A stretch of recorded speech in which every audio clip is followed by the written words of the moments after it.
Dominus vobiscum.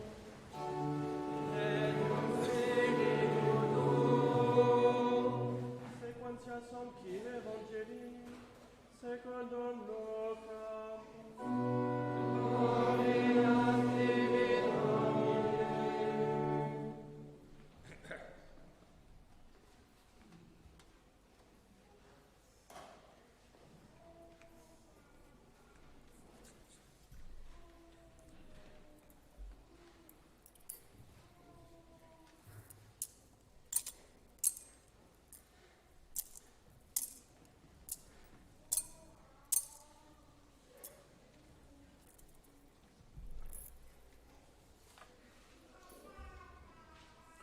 En ce temps-là, l'ange Gabriel fut envoyé par Dieu dans une ville de Galilée appelée Nazareth, à une vierge fiancée à un homme appelé Joseph, de la maison de David.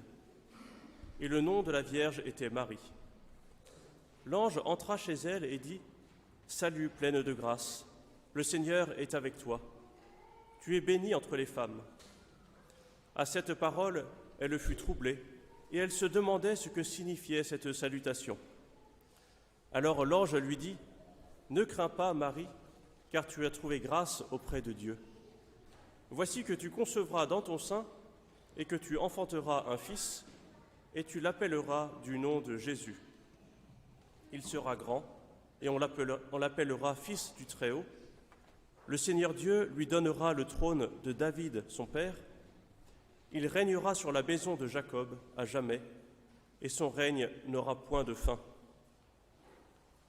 Marie dit à l'ange : « Comment cela arrivera-t-il, puisque je ne connais point d'homme ?» L'ange lui répondit : « L'Esprit Saint viendra sur toi, et la puissance du Très-Haut te prendra sous son ombre. C'est pourquoi l'être saint qui naîtra de toi sera appelé Fils de Dieu. Voici qu'Élisabeth, ta parente, a conçu, elle aussi, un fils en sa vieillesse. Et c'est le 6e mois pour elle qu'on disait stérile, car il n'est rien d'impossible à Dieu. Marie dit alors : « Voici la servante du Seigneur, qu'il me soit fait selon ta parole. »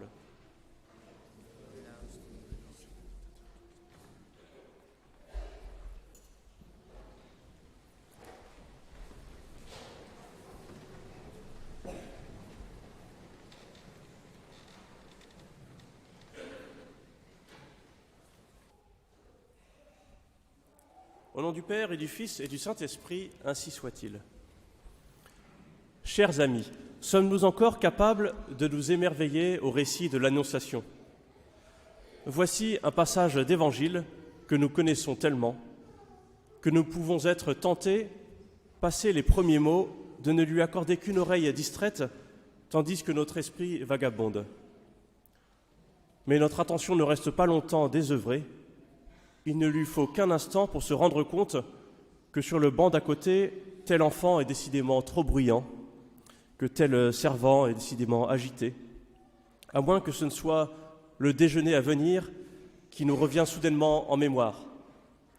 Et cet évangile, pourtant, relate l'un des plus grands mystères de notre foi, l'incarnation du Fils de Dieu. Et cela devrait nous saisir d'admiration. Ce matin, avec vous, chers amis, je voudrais méditer sur l'inattendu de Dieu. Le Seigneur est souverainement maître dans la dispensation de sa miséricorde. C'est lui qui décide du moment opportun pour manifester son amour, pour accorder ses grâces. Et nous ne les méritons pas, mais il nous revient ensuite de saisir l'occasion pour conformer notre vie à l'agir de Dieu. Et c'est souvent dans les moments où nous sommes confortablement installés dans notre vie, quitte à laisser le Christ un peu de côté, que le Seigneur nous surprend, afin de reprendre la place qui lui est due, la première place. Et cela passe parfois par l'épreuve. L'épreuve nous rend plus disponibles à l'œuvre de l'Esprit Saint, et elle nous pousse à nous abandonner à lui. Dans l'Évangile selon saint Luc, juste avant l'annonciation faite à la Vierge Marie, a lieu l'annonce faite à Zacharie pour la naissance de Jean-Baptiste. Et comparons ces deux récits d'annonciation. L'annonce faite par l'ange Gabriel à Marie est beaucoup plus surprenante, beaucoup plus inattendue que celle faite à Zacharie. L'annonce faite à Zacharie est peu originale, car elle se déroule dans des conditions bibliques bien connues. En effet, Zacharie et Élisabeth sont avancés en âge, et Élisabeth est stérile, de même que Abraham et son épouse Sarah. L'ange ne lui apparaît pas en un lieu quelconque, mais dans le temple de Jérusalem, le lieu le plus sacré du judaïsme, car c'est le lieu même de la présence de Dieu. Et plusieurs manifestations glorieuses avaient déjà eu lieu dans le temple de Jérusalem. Pensons au prophète Isaïe. En revanche, l'annonce faite à Marie est plus singulière. L'ange apparaît à Nazareth, une petite bourgade inconnue de l'histoire sainte, dans des conditions banales d'une vie ordinaire, et non pas dans le cadre grandiose du temple de Jérusalem. Enfin, l'ange apparaît à une jeune fille vierge, fiancée, et non pas à un couple avancé en âge et stérile. En s'incarnant dans notre monde, le Fils de Dieu vient accomplir quelque chose d'absolument nouveau, quelque chose qui n'avait pas eu lieu dans les temps passés. Et l'extraordinaire vient se révéler dans une vie toute ordinaire. Cette nouveauté se laisse percevoir également dans les dialogues. Zacharie répond à l'ange « Comment vais-je savoir que cela arrivera ?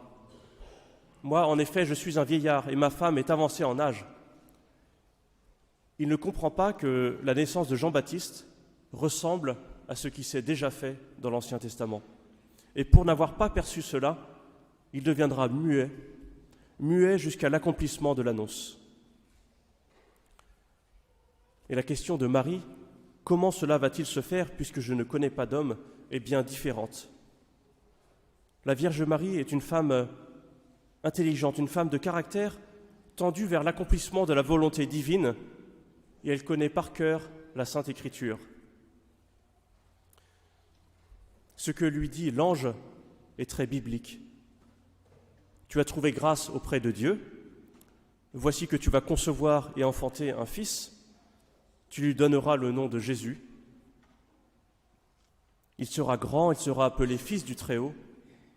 Le Seigneur Dieu lui donnera le trône de David, son père. Tout cela, toute cette annonce, s'est déjà réalisé dans l'Écriture d'une manière ou d'une autre, pour tel ou tel personnage, y compris le prénom de Jésus, qui porte la même racine que Josué. L'annonce, jusque-là, est plutôt classique. Elle s'inscrit complètement dans l'Écriture, dans ce qui est déjà survenu.